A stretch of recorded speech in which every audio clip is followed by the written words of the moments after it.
वाहेगुरु जी का खालसा वाहेगुरु जी की फतेह। Welcome back to your own YouTube channel Kavneer academy.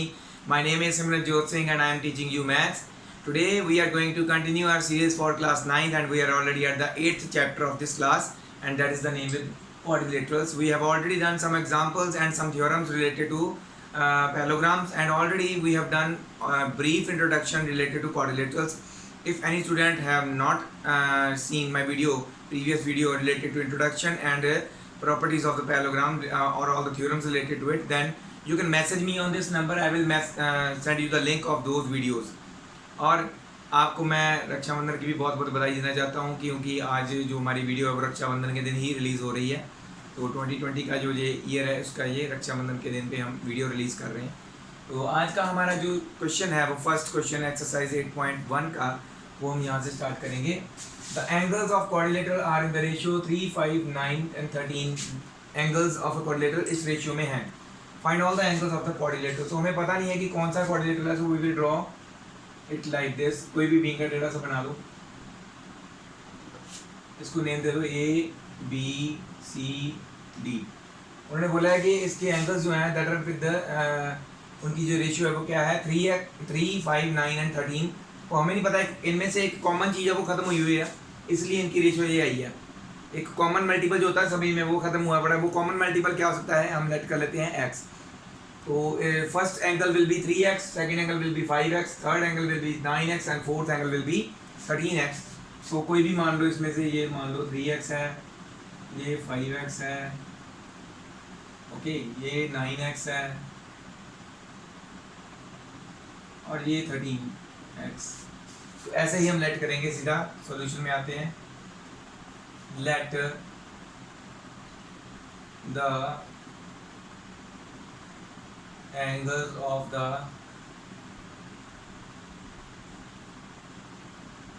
Quadrilateral are,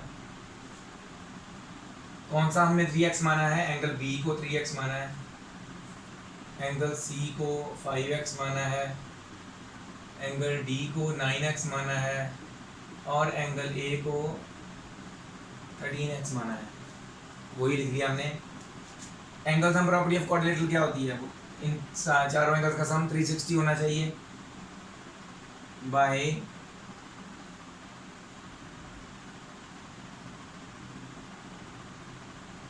angle sum property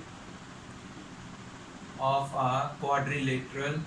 ये आपने 8th क्लास में ऑलरेडी पढ़ी होगी। वो क्या होती है, सभी एंगल्स का सम 180 होता है। So angle A plus angle B plus angle C plus angle D is equal to 360 होता है, ठीक है। सो एंगल A कितना है हमारा 13x, we will write it here as 13x। Angle B is 3x, angle C is 5x and angle D is 9x. So it comes out to be 360. Add करो इनको, 13 plus 3 that is 16 plus 5 that is 16 plus 5 21 plus 9 that is 30. 30x is equals to 360. So x will be 360 by 30. x आ गया हमारा 12. So put करो इनमें, सभी में आपके answers आ जाएंगे। सो एंगल A 13 इंटू 12 कितना होगा, angle B 9 into 12, angle C 5 into 12, angle D 3 into 12, 12 two 24, 12 3 36 हो गया ये, 12 5 60 हो गया ये, 12 9 120 में से जस्ट 12 माइनस करते हैं तो हम क्या आता है हमारे पास 108। 12 144 होता है, तो उसमें जस्ट हम 12 और ऐड कर दें तो क्या बनेगा 156। मल्टीपल भी साथ में सिखा रहा हूँ। तो जी आंसर आ गया हमारा, ठीक है। बहुत इजी सम था, इसमें ज़्यादा कोई डिफिकल्टी भी है नहीं, तो इसको आप नोट डाउन कर लीजिए। We will move on to the next question now. तो ये है हमारा 8.1 एक्सरसाइज का सेकंड क्वेश्चन। इसमें क्या पूछा गया है, If the diagonals of a parallelogram are equal, then show that it is a rectangle. तो जहाँ पे ऐसा क्वेश्चन आता है ना, जो शो करने को बोला है वही चीज असल में ड्रॉ करनी होती है, क्योंकि वो तो आएगी ना, रेक्टेंगल ही होगा, तभी कह रहे हैं हमको भी प्रूव करके बताओ कि ये रेक्टेंगल है। तो हमने बनाना तो रेक्टेंगल ही है, बट जब हम गिवन में लिखेंगे तो हम लिखेंगे गिवन में कि ये हमें पैरेललोग्राम बताया गया है, ना कि रेक्टेंगल। असल में ये रेक्टेंगल ही होगा।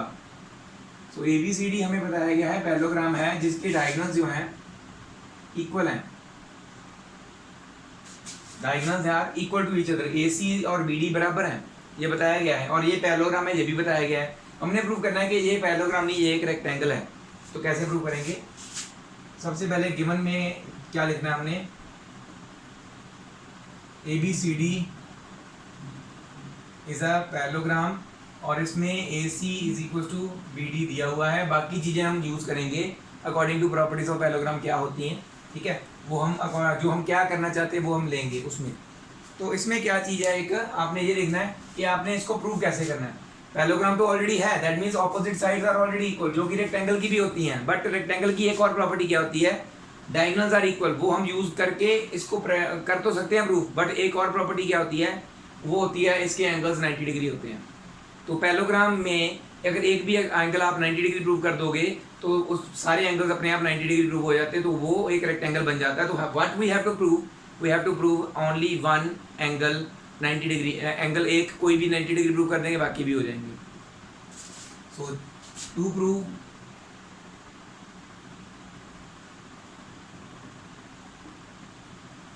ABCD इज अ रेक्टेंगल,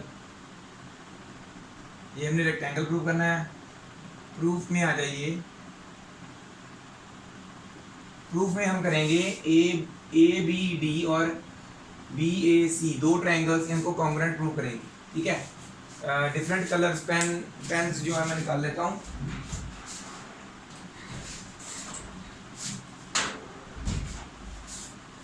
तो आपको इजीली पता चल जाएगा।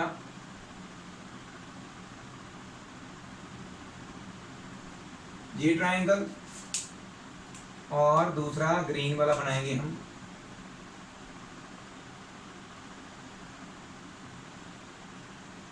ये ट्रायंगल, रेड और ग्रीन ट्रायंगल्स हमने इक्वल प्रूव करने हैं। तो कैसे प्रूव होंगे, सीधा ही हो जाने वैसे तो। In triangle ABD and triangle ABC, इन दोनों ट्रायंगल्स में आप देखोगे AB कॉमन है, तो पहले ये लिख लेते हैं, AB is equals to AB common, AD is equal to BC, opposite sides of parallelogram, parallelogram की ऑपोजिट साइड्स इक्वल होती है ना, तो AD और BC इक्वल हुए।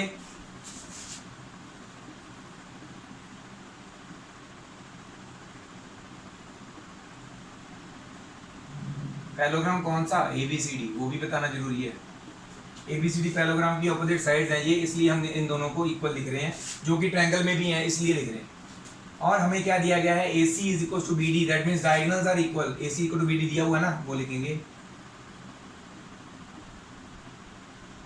ये है गिवन। तो कौन सी प्रॉपर्टी लगी, तीनों साइड्स वाली है, तो bye SSS congruency rule, triangle ABD is congruent to triangle ABC। तो अगर ये कॉन्ग्रुएंट, तो रेड वाले का ये एंगल और ग्रीन वाले का ये वाला एंगल इक्वल लिख सकते हैं।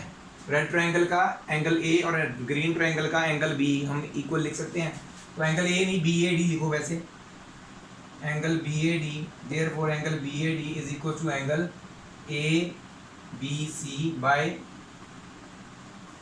CPCT। और अगर आप सिर्फ इन बीच वाली लाइंस को भूल के सिर्फ बाहर वाले को देखें, ABCD इज अ पैरेललोग्राम, उनके ये दोनों एंगल्स A और B एंगल्स क्या बन रहे हैं, असल में दे आर को इंटीरियर एंगल्स होते हैं ना, ये दोनों पैरेलल लाइंस और ये ट्रांसवर्सल है, तो दैट मीन्स ये दोनों को इंटीरियर एंगल्स, इनका सम 180 होना चाहिए। Also angle BAD plus angle ABC is equal to 180 co-interior angles of parallelogram ABCD, ठीक है।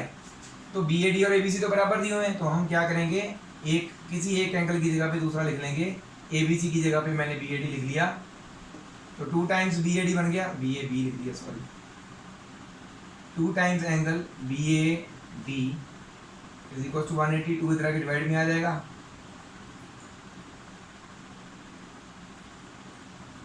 मतलब कि पैरेललोग्राम का एक एंगल बी ए डी जो है 90 डिग्री हो गया। और हमें पता है कि पैरेललोग्राम का कोई भी एक एंगल अगर हम 90 डिग्री प्रूव कर देते हैं तो वो क्या होता है, rectangle. We know that if one angle of a parallelogram is 90 degrees, so it is a rectangle। हो गया प्रूव, रेक्टेंगल पूरा लिख लेना, मेरा आया नहीं पूरा। तो ये था बहुत ही इजी सम जिसको हमने इजीली प्रूव भी कर दिया। That is what it means.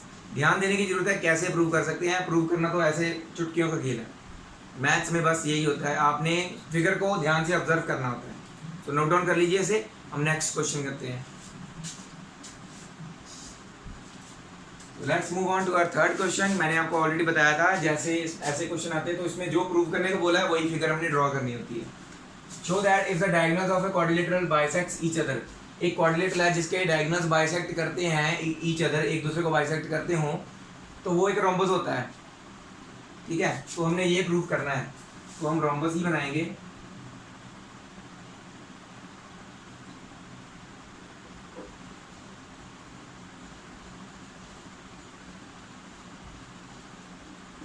एक बार चेक कर लेने दो मुझे, परपेंडिकुलरली बाइसेक्ट बोला है, सॉरी बाइसेक्ट ईच अदर। यहाँ पे एक चीज मिसिंग है, एट राइट एंगल, ये भी दिया हुआ है। Bisect each other at right angles, right angle पे बाइसेक्ट कर रहे हो, then it is a rhombus. वो चीज एक मिसिंग लग रही थी। ए बी सी डी एक क्वाड्रिलेटरल बताया गया अभी हमें, इसको हमने रोम्बस प्रूव करना है जिसके डायगोनल्स एक दूसरे को 90 डिग्री पे बाइसेक्ट कर रहे हैं। 90 डिग्री यहाँ पे बनेगा, राइट एंगल पे बोला ना, तो सारे एंगल्स 90 डिग्री होंगे। और बाइसेक्ट कर रहे हैं तो किसका मतलब क्या हुआ, ये दोनों इक्वल है और ये दोनों आपस में इक्वल है। O B O A is equal to O C, O B is equal to O D given है हमें यहाँ तक। तो हमें क्या क्या गिवन है वो लिखेंगे, गिवन हमें ए बी सी डी अभी एक क्वाड्रिलेटरल गिवन है जिसके डायगोनल्स बाइसेक्ट कर रहे हैं एक दूसरे को एट 90 डिग्री, जिसके AC is perpendicular to BD, AC is perpendicular to BD, okay, and OA is equal to OC and OB is equal to OD। ये दिया हुआ है। तो हम प्रूव क्या करना है, to prove ABCD is a rhombus.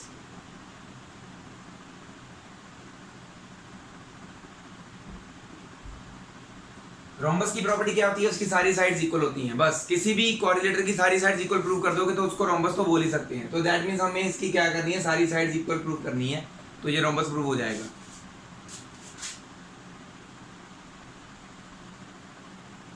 Proof में आ जाइए। Now we are going to use different coloured pens. क्या क्या यूज हमने प्रूव करना है, ये ट्राइंगल रेड वाला इज इक्वल टू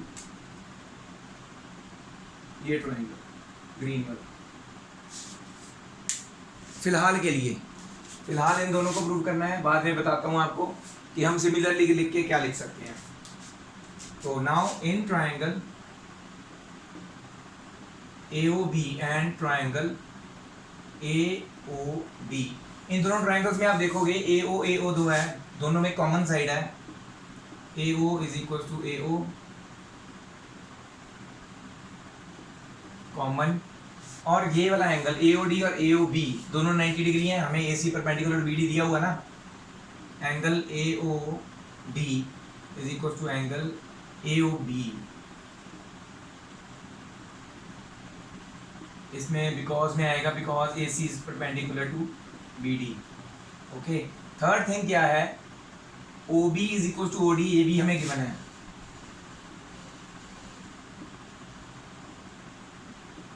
तो कौन सा रूल बना, angle side, sorry side angle side, S A S rule से दोनों कॉन्ग्रुएंट प्रूव हो जाएंगे। तो by S A S congruency rule, triangle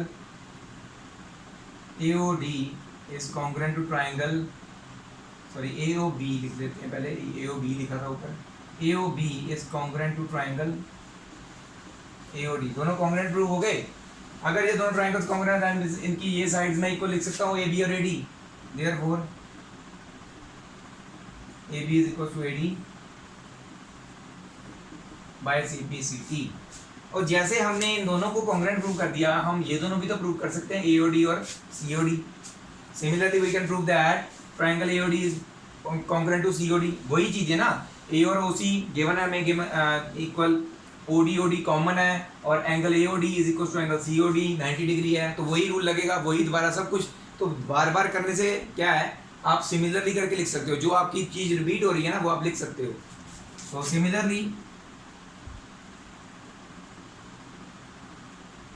we can prove that, क्या प्रूव कर सकते हैं, triangle AOD is congruent to triangle COD। इसी तरह से COD को BOC के कॉन्ग्रुएंट भी प्रूव कर सकते हैं, triangle COD is congruent to triangle BOC। और लास्ट BOC को AOB के कॉन्ग्रुएंट भी प्रूव कर सकते हैं, triangle BOC is congruent to triangle AOB। अगर ये कॉन्ग्रुएंट है ट्राइंगल्स, इनके साइड्स AD CD के बराबर, CD BC के, BC AB के बराबर, इन तीनों के अकॉर्डिंगली आगे लिख सकते हैं। आगे इनके लिखता हूँ, therefore AD is equal to CD। इसके आगे therefore CD is equal to BC, और इसके आगे therefore BC is equal to AB। सो हमारी जो इक्वेशन ये आती है 1, इसके आगे लिखेंगे बाय CPCT। मैंने ऐसे बड़ा करके लिख दिया, आप जैसे मर्जी लिख लो।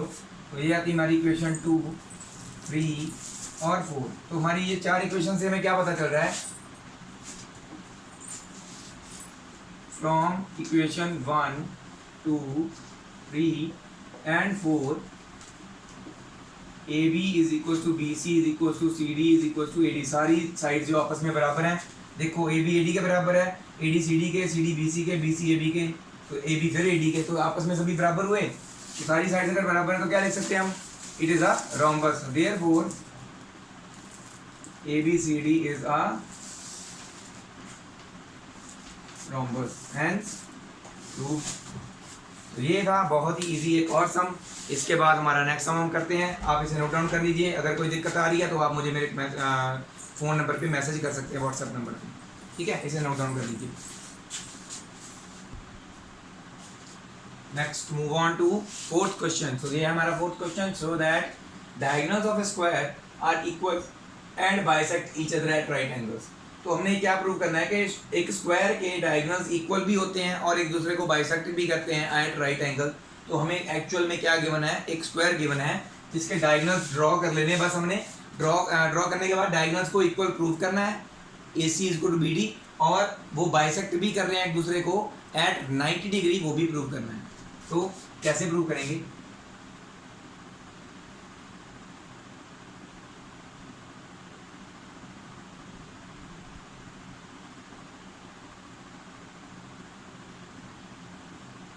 ABCD हमने ये एक स्क्वायर बना लिया जिसकी सारी साइड्स इक्वल होती हैं। तो इनके डायगोनल्स भी ड्रॉ कर लेते हैं। ओके, तो ये डायगोनल्स ड्रॉ कर लिए हमने, ये एट पॉइंट O सपोज करो इंटरसेक्ट कर रहे हैं एक दूसरे को। इनको प्रूव क्या करना है हमने, AC is equal to BD prove करना है, OA is equal to OC and OB is equal to OD prove कर देंगे अगर, तो अपने आप ही वो सारे एक दूसरे के बराबर बाइसेक्ट भी हो जाएंगे, प्रूव हो जाएंगे, और ये दोनों भी इक्वल प्रूव करने हैं, ठीक है। तो ये कैसे प्रूव करेंगे? ये दोनों एंगल्स अगर इक्वल प्रूव हो गए तो अपने आप ही 190 हो जाएंगे ना। तो ये भी हम ये दोनों ट्राइंगल्स प्रूव करेंगे ना जब कॉन्ग्रुएंट, तो ये दोनों एंगल्स इक्वल लिख सकते हैं। तो that means AOB is equal to COD congruent to COD, ये भी प्रूव करना है हमें।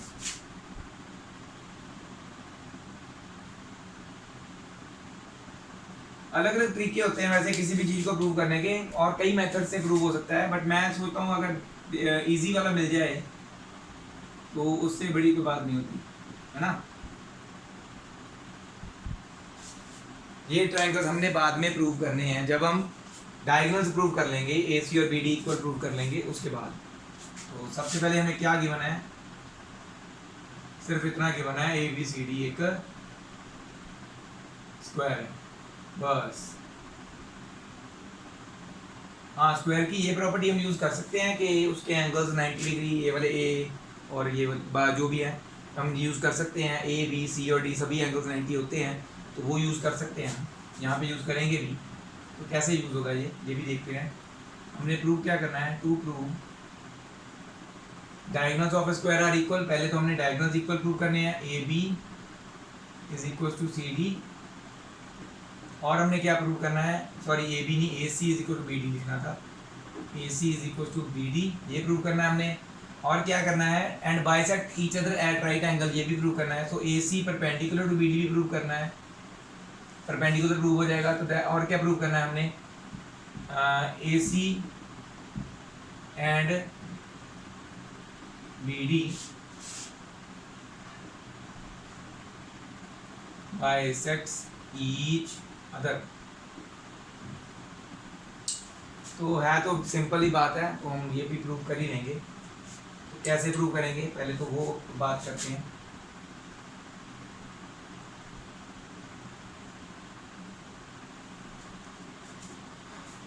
तो अगर हम बात करते हैं प्रूफ की, तो प्रूफ में सबसे पहले हमें दो ट्राइंगल्स कौन से चाहिए? ABC और ABD, जो रेक्टेंगल वाले में किया था। यहाँ पे हमें डायगोनल्स इक्वल गिवन थे, अब ये यहाँ पे प्रूव करने हैं। तो in triangle ABD and triangle ABC, ABD और ABC ट्राइंगल में क्या करेंगे हम? ऑपोजिट साइड्स AD और BC स्क्वायर की इक्वल होती हैं। AD is equal to BC, sides of a square are equal। Square तो पता ही ABCD है। AB common,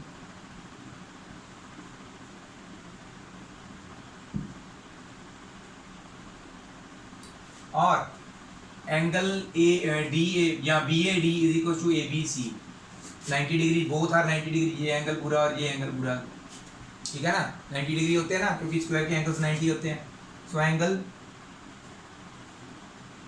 BAD is equal to angle ABC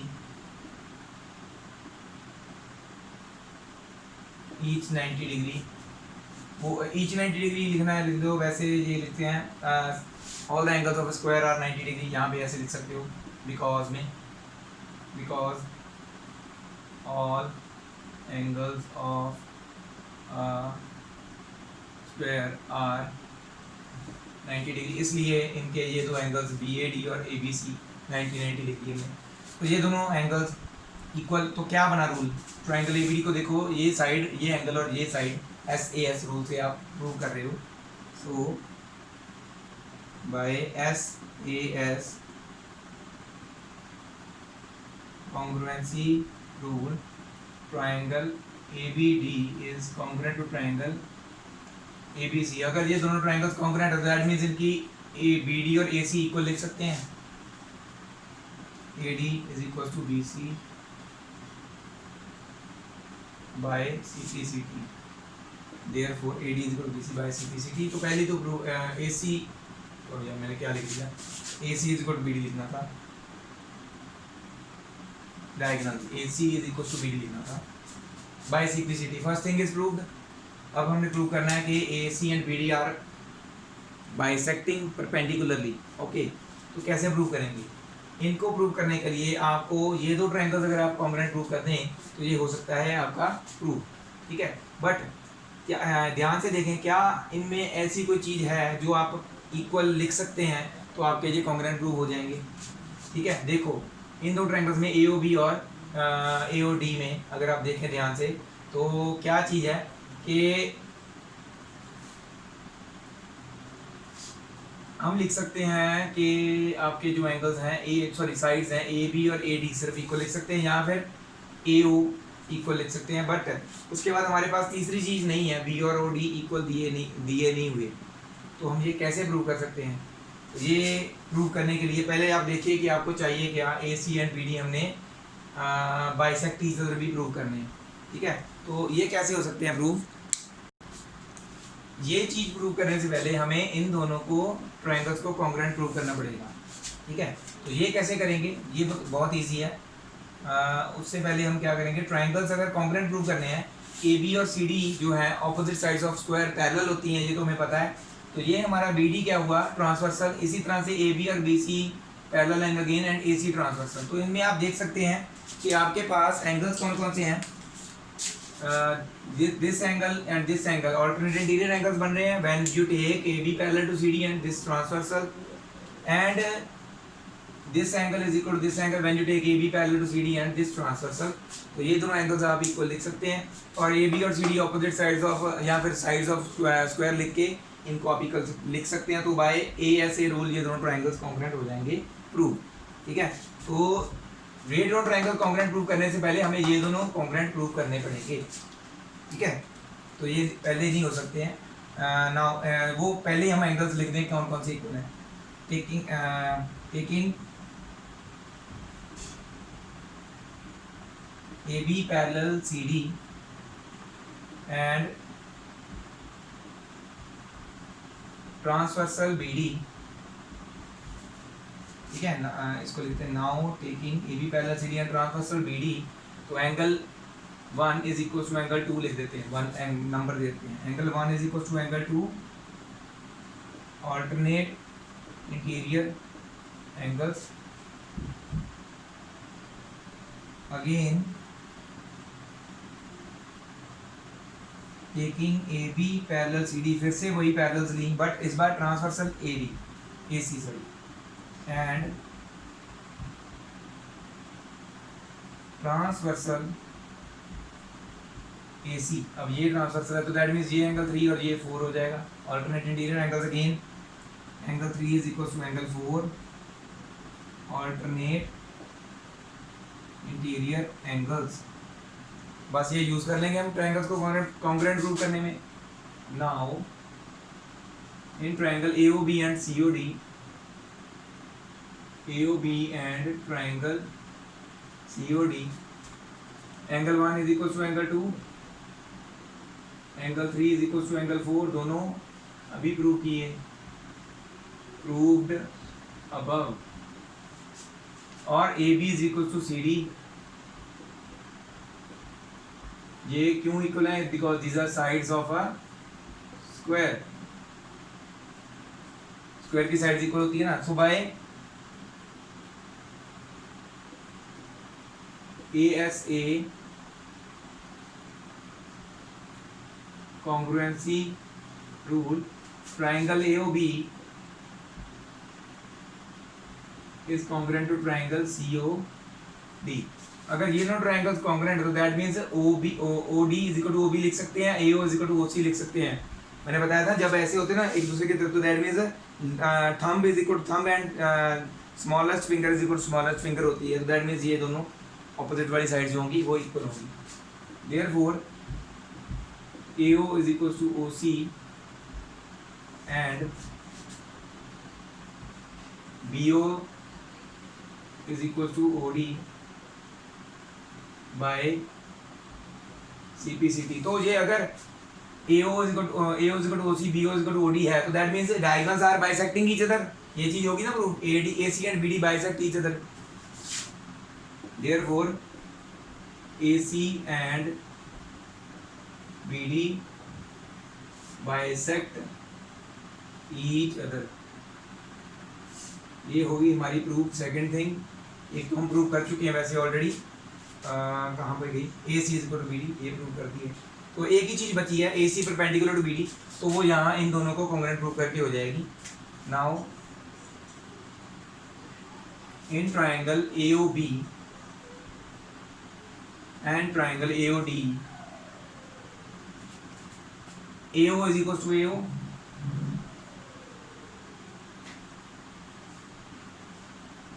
common, AB is equal to AD,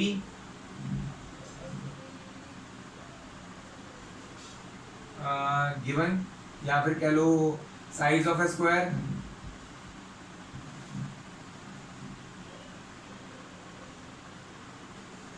third thing OB is equal to OD, अभी हमने prove किया।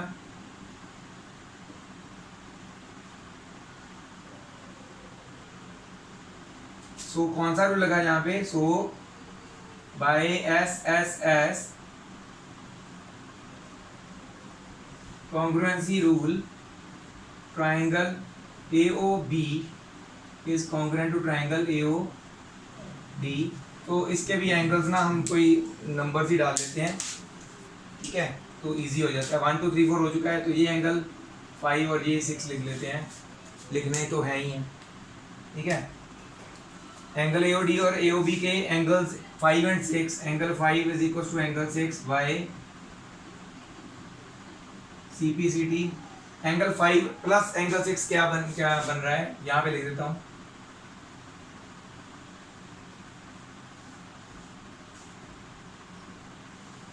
Angle 5 plus angle 6 is equal to 180 linear pair.